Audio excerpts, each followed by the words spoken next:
জাতীয় বাজেট মানেই শুধু আয় ব্যয়ের বিশাল হিসাব নয়, এর প্রভাব পড়ে সরাসরি সাধারণ মানুষের পকেটে। করের হার, নিত্যপণ্যের দাম, বিদ্যুৎ জ্বালানির খরচ, সঞ্চয়ের মুনাফা কিংবা ব্যবসা পরিচালনায় ব্যয় সবকিছুতেই কোনো না কোনোভাবে বাজেটের সিদ্ধান্তের সঙ্গে জড়িত। তাই সংসদে বাজেটের অঙ্ক যত বড়ই হোক, সাধারণ মানুষের কাছে সবচেয়ে গুরুত্বপূর্ণ প্রশ্ন একটাই, নতুন অর্থ বছরের বাজেট তাদের দৈনন্দিন জীবনের খরচ কতটা বাড়াবে বা কমাবে। এবারও তার ব্যতিক্রম নয়।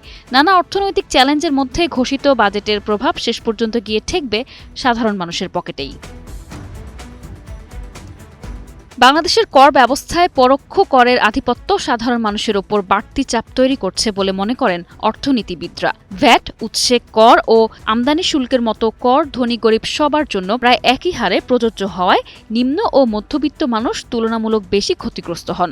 অর্থনীতিবিদদের মতে দেশে মোট কর আদায়ের বড় অংশই আসে পরোক্ষ কর থেকে, যেখানে উন্নত দেশগুলো বেশি নির্ভর করে আয়কর ও সম্পদ করের মতো প্রত্যক্ষ করের ওপর। ফলে বর্তমান কাঠামো কর ব্যবস্থার ন্যায্যতা প্রশ্নবিদ্ধ করার পাশাপাশি আয় বৈষম্য বাড়িয়ে তুলছে। এছাড়া কর ফাঁকি, অর্থ পাচার ও প্রভাবশালী গোষ্ঠীর প্রভাব বাংলাদেশের কর ব্যবস্থার বড় চ্যালেঞ্জ হিসেবে রয়ে গেছে। অর্থনীতিবিদদের মতে উচ্চ আয়ের ব্যক্তি ও বড় ব্যবসায়ীদের একটি অংশ প্রকৃত আয় সম্পদের তথ্য গোপন করলেও তাদের বিরুদ্ধে কার্যকর ব্যবস্থা খুব কম দেখা যায়। একই সঙ্গে আন্ডার ইনভয়েসিং, ওভার ইনভয়েসিং ও হুন্ডির মাধ্যমে অর্থ পাচার অব্যাহত থাকায় রাষ্ট্র বিপুল রাজস্ব হারাচ্ছে এবং ব্যবসায়িক পরিবেশও ক্ষতিগ্রস্ত হচ্ছে।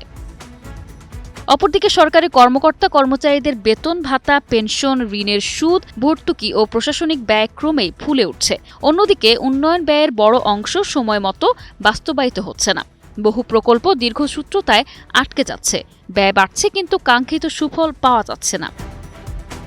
অপরদিকে বাজেটে কৃষি পণ্য আমদানি, কম্পিউটার যন্ত্রাংশ, ফল, ভোগ পণ্যের কাঁচামাল সহ বিভিন্ন খাতে কর বাড়তে পারে। এতে খাদ্যদ্রব্য থেকে প্রযুক্তি পণ্য সব ক্ষেত্রেই দাম বাড়ার আশঙ্কা রয়েছে।